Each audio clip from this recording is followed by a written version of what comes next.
Saan ho kayo? Taga saan po kayo, Ano po sir? sir, ako, yung TV. Sandali lang. Ano yun? Oh, Diba sir? ano ho?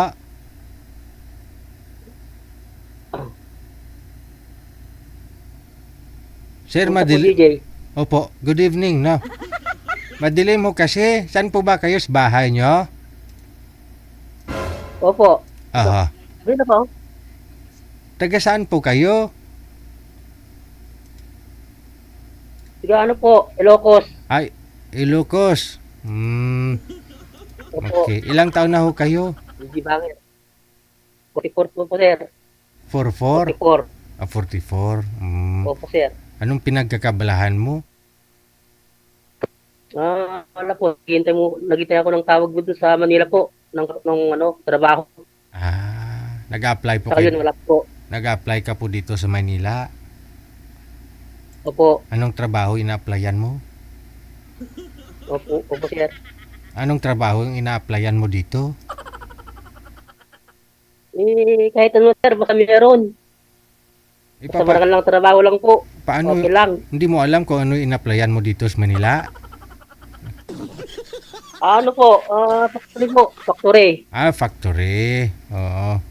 Okay. Wala ko kayong asawa? Wala po po. Ilang Single pa po. 44. Pero may isang anak po. Pero may isang anak. Hiwalay. Hiwalay. Ilang taon na ho kayong hiwalay? Mga ano na po. Ano yung bata, 20 years na po. 20 years na. 20 years na kayong hiwalay?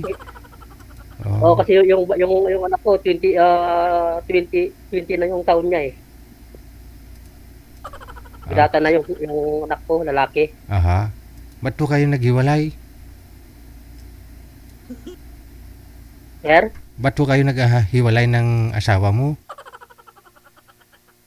Siya mo yung ano eh, siya mo yung ano eh, may kasalanan eh, hindi naman po ako eh. Nga gani. Siya yung ano, nangiwan sa akin, hindi ako. Iniwan ka, bakit? Oh. Bakit nga ho kayo? Opo, sir. Bakit ka nga ho iniwan? Malaki doon yung ano niya sir, yung nagpalit sa akin, malaki. Malaki yo? Malaki yung malaki yung gumayon sa yung sa kanya kaysa sa akin. Malaki yung ari niya kaysa sa'yo. Yung pagmamahal po. Ha? Pagmamahal sa kanya kaysa ako. Malaki yung pagmamahal sa kanya. Yung bago niya, mas malaki ang pagmamahal noon sa kanya kaysa ikaw, maliit lang yung sa'yo. Opo, ulit lang sa akin eh. Kaya bigla niya akong iniwan.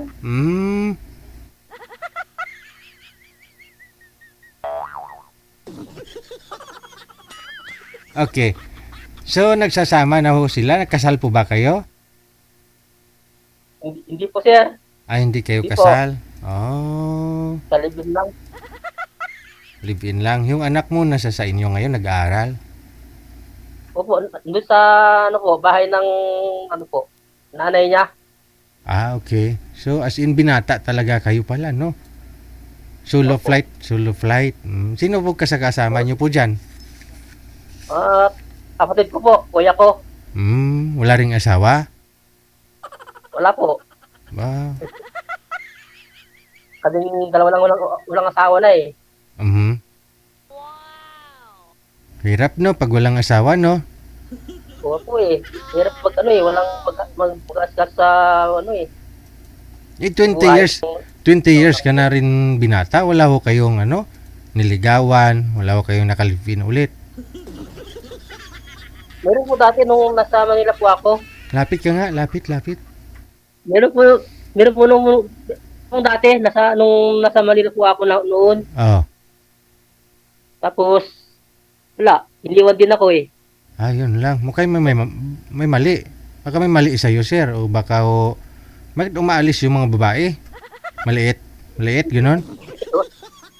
Ewan ko lang sir eh. Hindi mo siya tinanong, ba't Bakit siya makipaghiwalay sa'yo? Di mo siya tinanong? Sige, basta kung ano sir, tanungin ko naman, sabihin naman na wala eh, puro wala eh. Pinipilit ko nga siyang kung anong problema eh. Para panatag ka na rin sana, alam mo yung pagkukulang mo, sana sinasabi nila. No, sinabi niya. Yung una kasi sinabi niya, maliit lang sa'yo eh. Kaya iniwan ka. Itong pangalawa, di niya talaga sinabi kung anong rason. Hindi po sir eh. Ayun Bigla lang lang. siyang hindi niya ako chinat, block niya ako agad. Wala nang komunikasyon sa pagtawag, sabi. Mahirap po kasi no, di mo alam yung kasalanan mo, ikukulong ka. Ganun eh, parang ganun siya eh. Di mo alam pagkukulang mo, hiwalayan ka niya. Sana sinabi niya man lang yung rason, bakit ayaw niya na sa'yo, hiwalayan ka niya, di ba? Sir eh. Yun din kasi minsan yung ibang babae. Pagkatapos nila makuha yung pagkalalaki mo, iniiwan ka nila. Oo nga eh. Hirap naman pag ano eh, pag pangit mo sir eh. Mahirap pag pangit, Bakit? iiwan. Hindi ka naman pangit. Alam mo, kasi tanggap ka niya kung si ano ka. Tanggap ka niya kung ano ka meron. Kasi naging kayong dalawa eh. Siguro masasabi mong ayaw niya sa'yo dahil pangit ka. Kung nililigawan ka pa lang, umiwas na. Nagsama kayo eh. Ibig sabihin, gwapo ka sa paningin niya. Tanggap ka niya kung ano ka meron. Nga lang ho, sa kalaunan, siguro pagsasama ninyo, may nagbago. Habang tumatagal, lumiliit. Oh no. Lumiliit ang pagmamahal niya. Ganoon. Sir eh. So ingatan din dapat no yung pagmamahal ng isang tao sa iyo. Sir, nung nakarong gabi pa, nag-text mo ako nag-chat ako sa ano nyo, sa account nyo. Oh, Eh, hindi mo naman ako pinapansin.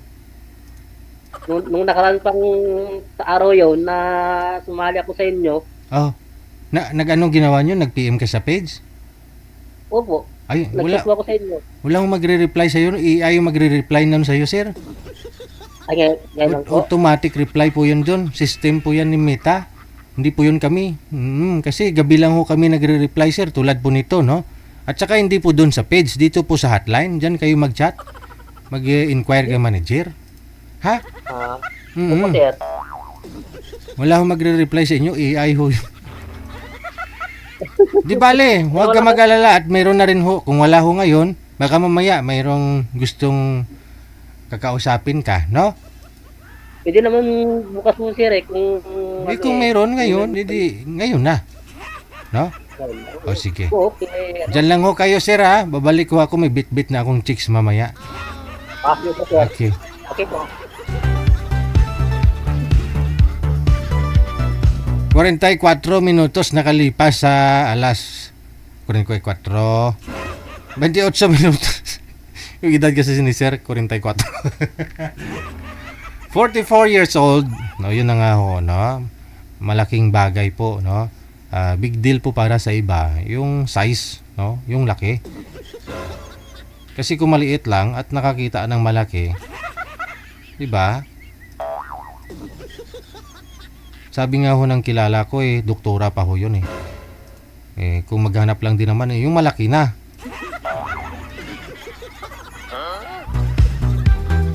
Malaki ang pagmamahal, di ba?